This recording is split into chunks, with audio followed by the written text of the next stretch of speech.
Hi everyone, here I am at home again. I'm wanting to read to you at home so you can see my face, because when you're reading a story and you've got a mask on, you can't see if I'm happy or sad. You can't see my facial expressions. It's really important that we use our faces when we're reading. That's why when you're reading with mummy and daddy, sometimes it's good to sit in front of them, not just next to them, where they can't see your face. Especially if you're reading with little brothers and sisters, you want to capture their attention and you want to use your eyes to look up and look at them, and that's called using eye contact. Contact is when you touch something. I'm making contact with the wall. You can make contact with each other, but you can also use your eyes to make contact. So that's why I want to read from home. Leonard Doesn't Dance by Frances Watts and illustrated by Judy Watson. And it's really important that we talk about the illustrator here, because Miss Zai and I have been talking to you about how important it is to use the illustrations to read a story. Sometimes the illustrations tell a whole different story, or they totally make a story even more detailed. So when you do your illustrations, don't just illustrate what you're writing, don't just draw what you're writing. Add some extra detail that you haven't put in your writing so that your reader can really enjoy your story. Okay, here we go. Leonard Doesn't Dance. One Sunday morning, Leonard was woken by a rapping from down below. Rap, rap, rap. Who's making that noise? He groaned. He flew down to the ground to investigate and found that someone had nailed a poster to the tree trunk of his tree. Here's the poster. Do you like dancing? That's what it said. Do you like dancing? Join your feathered friends at the Big Beaky Bird Ball. A ball is like a party. Next Sunday. All welcome. Anyone's allowed to come. Wow, said Leonard. That would be fun, but I don't know how to dance. I wonder if my friends do. On Monday, Leonard went to see the magpies. These are magpies, these birds here. We get them a lot in New Zealand. On Monday, Leonard went to see the magpies. They were gliding gracefully in pairs. Hi there, Leonard, they called. We're doing a warble warble waltz. Why don't you warble warble with us? I'd love to, said Leonard. Maybe he doesn't know what they mean. Do you know what they mean? A warble warble waltz? But the graceful glide was more of a gallop like a horse. A galloping slide. Oh dear. A waltz is a type of dance. My warble warble waltz is a wobble wobble wonk, said Leonard. I think I'd better find another dance. He's not giving up though, is he? On Tuesday, Leonard looked for the ducks. He found them skipping and circling with their partners. You're just in time, Leonard, they called. Grab a partner and do-si-do. All right, said Leonard. Here I go. Do-si-do. Let's see if he can do-si-do. That's another type of dance.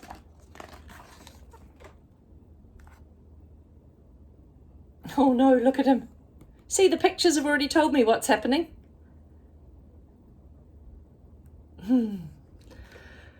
But his skip and circle turned into a trip and tumble. My do-si-do is a do-si-don't, said Leonard. Perhaps I should find, what's he going to say? Another dance. Now we know here from the pictures where he's going next. These birds are crows. On Wednesday, Leonard visited the crows. They were cawing and kicking in a line. Hello, Leonard, they called. Come do the caw-caw can-can with us. Can-can is a funny dance where you stand in a line and you all join arms and then you kick your legs out, all one way and then all the other way. It's called a can-can. Okay, said Leonard, if you really think I can. They're doing the can-can. Let's turn the page and the pictures will tell us whether he can. Oh dear.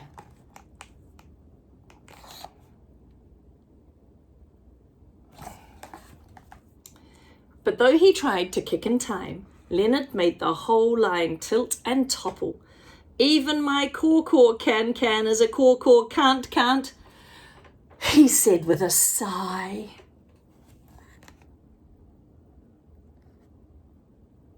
I wonder if he's going to give up. I'm a terrible dancer, he said sadly as he flew back to his nest. I can't go to the Big Becky bird ball. I'm never going to dance again. Can you close your eyes for a minute and think of what you would do if you were him? What do you think you would really do? Not what should you do, not what you know you should do, but what would you do? Would you give up?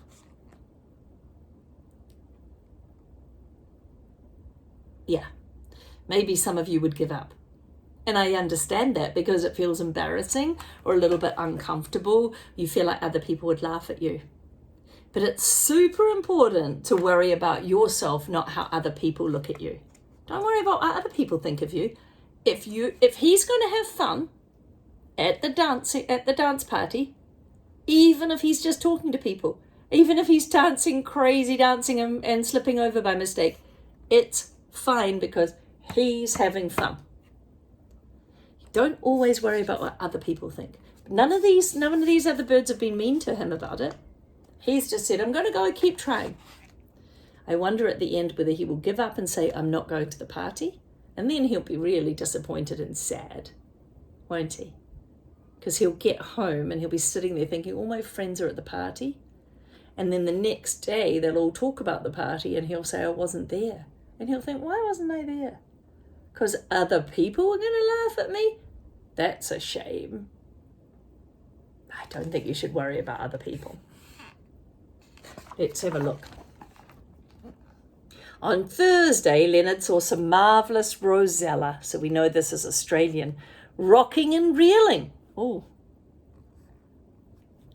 Come dance with us, Leonard, they called, but Leonard shook his head. I don't dance. I don't dance. He's given up trying now. Oh dear, I know that feeling. It feels uncomfortable. On Friday, Leonard saw a group of galah, grooving and giggling. They were groove dancing. Come on, come with us, Leonard, they all cried. I don't dance, said Leonard, and he hurried away. Oh, I think this is the party.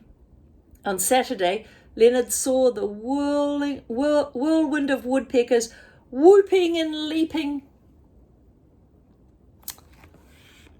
Come dance with us, Leonard, they called. Leonard longed to leap and whirl and whoop with them, but he knew he couldn't. I don't dance. I don't like the way he said he knew he couldn't. Because there's no one way to dance. He can do what he wants. He's supposed to just be having fun. So he can do any type of dancing. Then he flew back to his nest and he hid in his leaves. I wonder if you've had a time when you have been really shy or you felt like you couldn't do something and everyone else could and you felt like hiding. I remember it myself. Getting really upset and going and getting into bed at 2 o'clock in the afternoon. It's not fair. Everyone else can do it and I can't. It felt really horrible. It's a horrible feeling. We have to figure out how we can teach our brains not to get quite so upset. And actually, do you know what? Adults are really impressed when people say, I can't do it, but that's okay. I'm going to give it a try.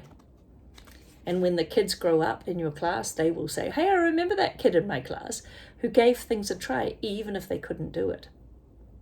That's called a growth mindset. It's not easy. I'm not telling you it's easy. I'm saying, but I would like you to try to be like that. Let's see what Leonard does. When his friends came looking for him on Sunday evening, Leonard stayed hidden. Oh. How nice his friends came looking for him. I wonder if you'll be those type of friends that come looking for somebody if they feel upset. When his friends came looking for him on Sunday evening, Leonard stayed hidden. They were so excited about the ball, about the party, while he just felt miserable. They quacked and cawed and warbled his name, but Leonard didn't answer. He stayed hidden. He was feeling really shy and probably annoyed with himself a little bit. Then he heard a duck say, "Where could he be? If we don't leave soon, we'll be late for the ball. But we can't go without Leonard." Oh, one little duck might have changed Leonard's mind because he knows the other animals are supporting him.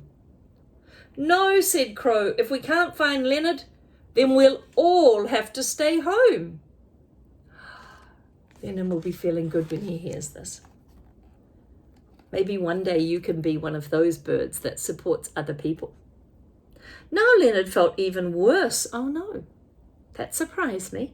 He didn't want his friends to miss the ball because of him. He stepped out from among the leaves. "Here I am," he said. "I'll come to the ball with you, but I won't dance." The birds took to the skies and Leonard went with them. They flew and flew up until ahead they saw a clearing with glowing light.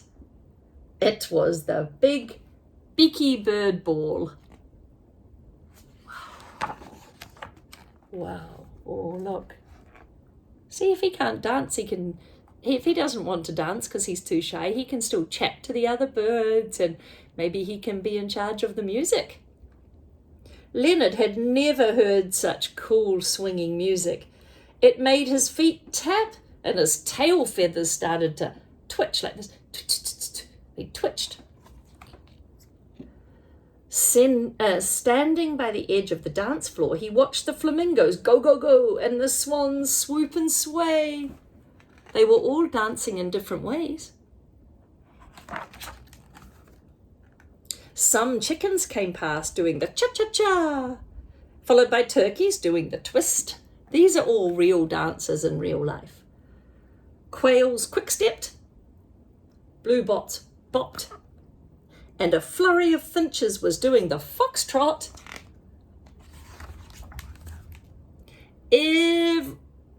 Just a minute. Everyone was jumping and jiving except Leonard. If only he could dance too. He wished he'd never come to the big beaky ball. I guess he was feeling uncomfortable or a little bit embarrassed. Then he spied a large buffet on the far side of the dance floor. That's where all the food's laid out at at hotels you have all the food there and you can go and help yourself. "A cupcake might make me feel better," he said as he slipped between the penguins doing the pogo and a pair of prancing puffins.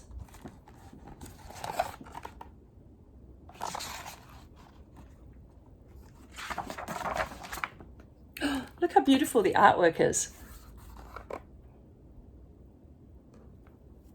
Leonard was reaching for a cupcake when he saw the ants.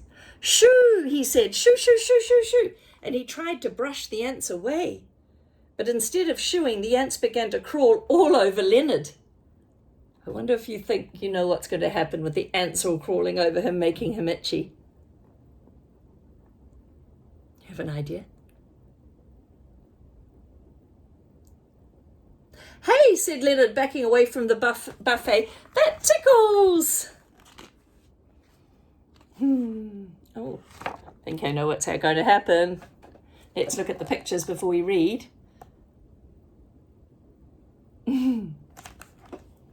He squirmed and he wriggled, but the ants didn't come off. He shook and he shimmied, but the ants didn't shift. He trotted and he twisted, but the ants still didn't budge. The other birds on the dance floor stopped and watched. "Ants, gasped Leonard.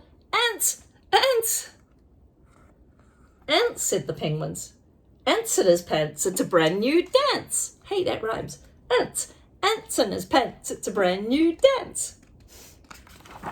Has he invented a new dance? The magpies began to squirm and wriggle. The ducks began to shake and shimmy. The crows began to trot and twist. Soon everyone in the big beaky bird ball was doing the ants in the pants dance. And Leonard danced, and he danced, and he danced.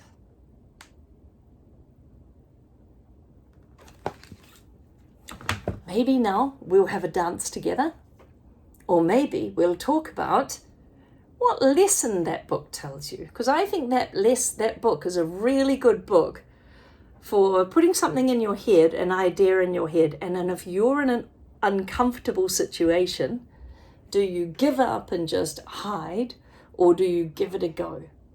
Do you just try? An example would be maybe Miss I or Miss Newby are going to ask you a question or ask you to help to do a job and it doesn't quite go right, or you don't understand the question, or you don't understand the job, or you try to do it and it goes wrong. Do you then give up and cry and get upset? Or do you think, well, I gave it a go? And then maybe you go and speak to somebody and say, oh, I feel uncomfortable about that. I don't really want to do that, or it went wrong and that I got embarrassed, or I don't want to stand up the front and talk in front of the class because it makes me uncomfortable. And Miss I and I will help you work through that so you get to a stage where you're also like him. You don't hide away, you give things a go, and then you'll feel this real pride inside you that you learnt to overcome that type of fear or nervousness or uncomfortableness. Okay, so we're going to talk about that and watch some dances. I love that book.